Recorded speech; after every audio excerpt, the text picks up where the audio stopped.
내 이름은 룰이다. 광규룰이 위의 그 룰이다. 대학교 4학년생이다. 늦은 밤 침대에 누워 게임을 하고 있었다. 갑자기 기숙사 단톡방에 메시지 하나가 떴다. 누군가 사감 아주머니가 왜 아직 점호하러 안 오시냐고 물었다. 아주머니는 평소에 무척 책임감이 강하신 분이다. 매일 밤 소등 전에 꼭 점호를 하신다. 이런 적은 한 번도 없었다. 다들 한창 이야기를 나누고 있는데 갑자기 203호가 단톡방에 아주머니가 죽었다는 말을 올렸다. 그 메시지를 본 순간 온몸이 떨릴 정도로 놀랐다. 곧바로 단톡방에서 203호를 태그했다. 이런 장난은 좀 심한 거 아니냐고 했다. 다른 여학생들도 줄줄이 한마디씩 거들었다. 502호, 이 밤중에 사람 놀라게 하지마. 낙업 많단 말이야. 303호, 미친 거 아냐? 우리 건물에는 졸업을 앞둔 4학년들이 주로 살고 있어서 실제로 사람이 사는 방은 몇 개 안 된다. 밤은 깊고 사방이 고요한데 203호의 메시지 때문에 왠지 모르게 마음이 불안해졌다. 다들 비난하는 와중에 나도 결국 참지 못하고 한마디 물었다. 이 밤중에 어떻게 그런 장난을 쳐? 무슨 안 좋은 일이라도 있어? 속으로 찝찝해하고 있는데 203호가 답장을 보냈다. 장난 아냐. 진짜 죽었어. 그 말을 남기고 단톡방에 사진 한 장을 올렸다. 사진 속에는 아주머니가 평소 입으시던 하늘색 잠옷을 입고 계셨다. 몸에는 피가 흥건했고 얼굴은 피범벅이 된 채 눈을 부릅뜨고 사진 찍는 사람을 똑바로 노려보고 있었다. 심장이 덜컥 내려앉았다. 겁에 질린 건 나뿐만이 아니었다. 단톡방이 순식간에 조용해졌다. 잠시 후 203호가 다시 메시지를 보냈다. 히히, 방금 공포영화를 봤더니 좀 무서워서 나도 모르게 장난 좀 쳐봤어.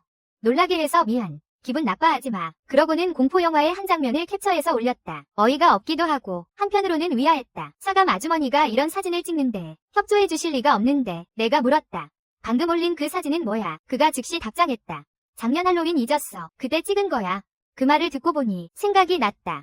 작년에 학교에서 대규모 할로윈 행사를 열었었다. 난 그때 학교에 없었지만 사감 아주머니가 우수 기숙사 건물 선정에 참여하려고 직접 분장을 하셨다는 얘기는 들었다. 나는 안도의 한숨을 내쉬었다. 다른 학생들도 단톡방에서 불만을 터뜨렸다. 화장실에 다녀왔는데 갑자기 201호에게 서메시지가 왔다.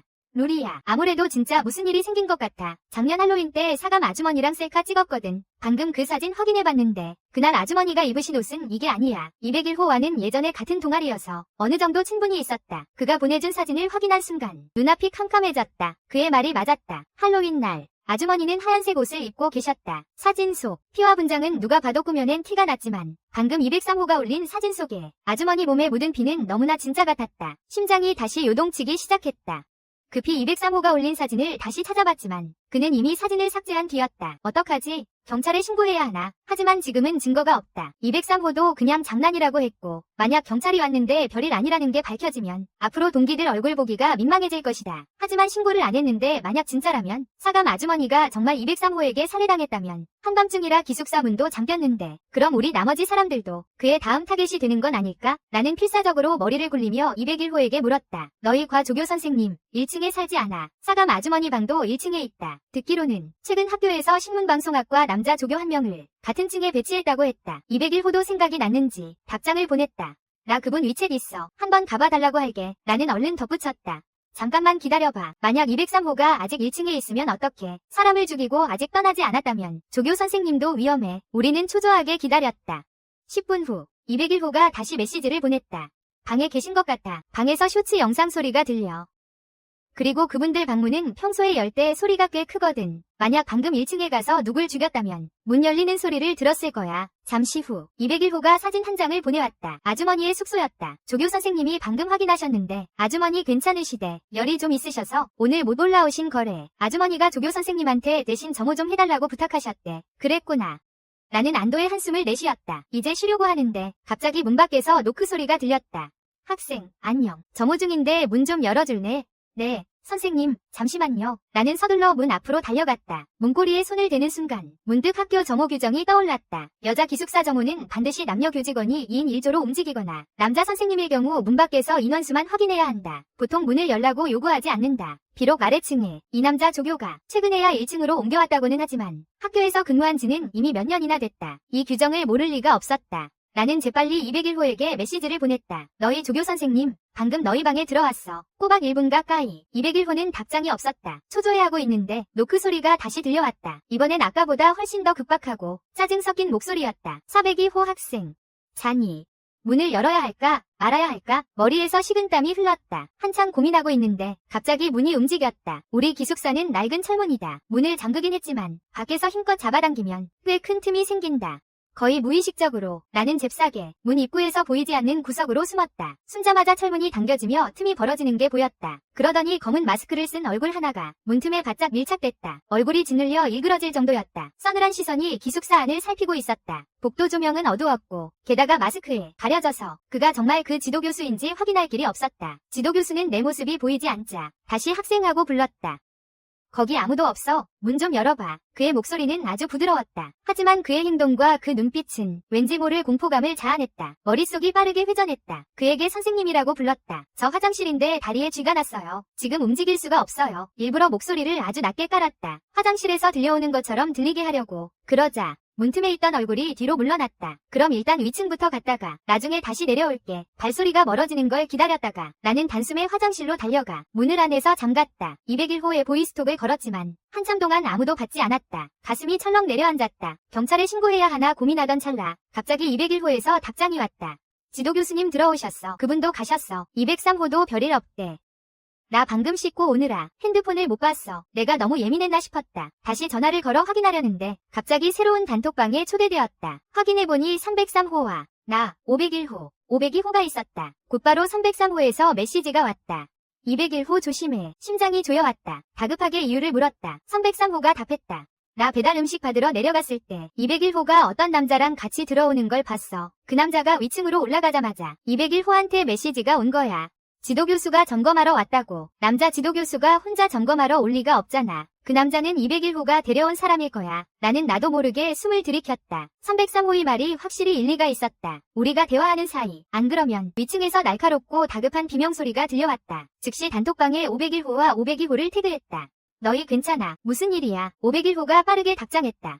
아무 일 없어. 공포 영화 보고 있었어. 방금 좀 놀라서 그래. 502호도 같이 있어. 502호도 이어서 말했다. 맞아. 우리 같이 있어. 방금 핸드폰을 못 봤네. 지도 교수님 점검 끝나고 내려가셨어. 502호는 말을 마치고 사진 한 장을 올렸다. 501호가 의자에 앉아 컴퓨터를 보고 있는 사진이었다. 이상했다. 왜 또 공포 영화지? 그때 303호가 개인톡을 보냈다. 그 애들한테 무슨 일 생긴 것 같아. 빨리 내 방으로 와. 우리 방은 잠금 장치가 2개라. 안전해. 그는 문 사진을 찍어 보냈다. 확실히 내 방보다는 안전해 보였다. 이어서 303호가 재촉했다. 빨리. 방금 경찰에 신고했어. 이리로 와. 같이 경찰을 기다리자. 내가 불안해하고 있을 때 핸드폰에 새로운 메시지가 왔다. 201호가 보낸 것이었다. 303호 믿지 마. 그 방에 남자 숨어 있어. 걔 남자친구가 양아치인데 지금 기숙사 안에 있어. 절대 가지 마. 201호는 내게 사진 한 장을 보냈다. 사진은 아주 흐릿했다. 장소는 기숙사 1층 로비였고 303호 옆에 캡 모자를 쓴 남자가 서 있었다. 머릿속이 혼란스러웠다. 대체 누구를 믿어야 할까? 심호흡을 한 번 하고 다시 냉정하게 분석했다. 지금은 내 방이 가장 안전하다. 지금은 어디도 가선 안 된다. 그리고 즉시 핸드폰을 꺼내 경찰에 신고했다. 여보세요. 여기 광대대학교 구캠퍼스 4번 기숙사인데요. 지금 밖에 살인마가 있는 것 같아요. 아니, 어쩌면 2명일지도 몰라요. 빨리 좀 와주세요. 그러고 나서 기숙사에 있는 모든 의자와 캐리어를 전부 문 앞으로 끌고 가 문을 막아버렸다. 그리고 과도 하나를 찾아 손에 쥐었다. 잠시 후 밖에서 다시 발소리가 들렸다. 이어서 누군가 문을 두드렸다. 학생, 5층은 점검 끝났어. 문 좀 열어주겠니? 나는 벌벌 떨며 말했다. 선생님, 문 안 열어도 되죠. 우리 방엔 저밖에 없어요. 제 목소리 들으셨잖아요. 문 밖에 남자가 픽 웃더니 노골적으로 비웃으며 말했다. 안 되긴 왜 안 돼. 501호랑 502호도 점검할 필요 없다더니 결과가 어땠을 것 같아. 소름이 쫙 끼쳤다. 어떻게 되냐고 물었다. 에휴, 어쩔 수 없었지. 말도 안 듣고 문도 안 열어주길래 내가 직접 문을 열고 들어갈 수밖에. 말이 끝나기 무섭게 철문에서 쾅하는 굉음이 들렸다. 무언가로 문을 세게 내리치는 소리였다. 순간 온몸이 얼어붙었다. 나는 용기를 내어 조심스럽게 문틈으로 밖을 살폈다. 그는 고개를 숙인 채 손에 도끼를 들고 있었다. 그 도끼에서는 피가 뚝뚝 떨어지고 있었다. 그가 문을 내리칠 때마다 핏방울 몇 개가 내 얼굴에 튀었다. 나는 겁에 질려 어쩔 줄 몰랐다. 갑자기 철컥 소리와 함께 문잠금이 풀렸다. 그는 마스크를 벗고 낯선 얼굴을 드러내며 비릿하게 웃으며 말했다. 학생, 네가 문을 열어주기 싫다니 이 선생님이 직접 열 수밖에. 나는 무의식적으로 의자를 힘껏 버텼다. 눈물이 멈추지 않고 흘러내렸다. 그가 금방이라도 문을 부수고 들어올 것만 같았다. 그때 갑자기 휴대폰 벨소리가 울렸다. 문을 밀어붙이던 손이 멈췄다. 그는 화면을 밀어 전화를 받았다. 그 순간 나는 그게 203호 구멍인 것을 똑똑히 보았다. 그래, 지금 내려갈게.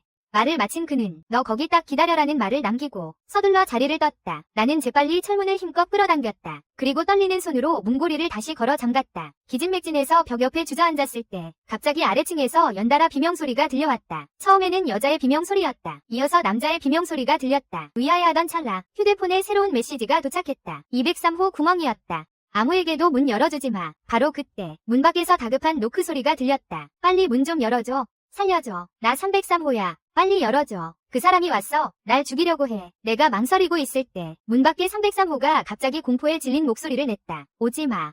오지마. 나는 문틈 사이로 밖을 내다봤다. 그 살인마가 도끼를 든 채 한 걸음씩 303호에게 다가가고 있었다. 그의 도끼에는 아까보다 더 많은 피가 묻어 있었다. 303호가 다시 문을 두드렸다. 문틈 너머로 울면서 나 402호에게 열어달라고 애원했다. 제발 살려줘. 이미 경찰에 신고했어. 경찰이 금방 올 거야. 절망적으로 울고 있는 그 모습을 보니 도저히 모른 척할 수가 없었다. 나는 이를 악물고 서둘러 문을 열었다. 빨리 들어와. 내가 문을 닫으려던 찰나 아직 문 밖에 있던 그의 다른 한쪽 손이 이미 살인마에게 붙잡히고 말았다. 도망치려고? 어림없지. 오늘 밤 너희 중 누구도 살아서 못 나간다. 곧이어 303호의 처절한 비명소리가 터져나왔다. 그는 문 밖에 나와 있던 303호의 손을 통째로 잘라버렸다. 선혈이 순식간에 뿜어져 나왔다. 다음 순간 살인마가 힘을 주더니 발로 내 기숙사 문을 그대로 걷어찼다. 나는 절망하며 눈을 감았다. 하지만 예상했던 고통은 찾아오지 않았다. 눈을 떠보니 어느새 203호 구멍이 올라와 있었다. 그는 살인마 앞을 가로막고 섰다. 비켜. 그 남자는 차가운 목소리로 꾸짖었다. 이 사람은 죽이면 안 돼. 이 사람은 무고해. 무고하다고? 이 건물 사람들 중에 너 말고 누가 무고하다는 거야? 이 사람은 그날 밤에 없었어. 내가 증명할 수 있어. 나는 그들이 무슨 말을 하는지 전혀 알 수 없었지만 구멍이 나를 구해주고 있다는 것만은 알 수 있었다. 두 사람이 대치하는 틈을 타 나는 얼른 화장실로 뛰어들어가 문을 잠갔다. 곧이어 밖에서 오당탕거리는 소리가 들려왔다. 뒤이어 구멍에 비명소리가 들렸다. 바로 그때 경찰의 목소리가 들려왔다. 한바탕 소란이 지나간 뒤 문 두드리는 소리가 났다. 학생, 이제 나와요. 경찰입니다. 이제 안전합니다.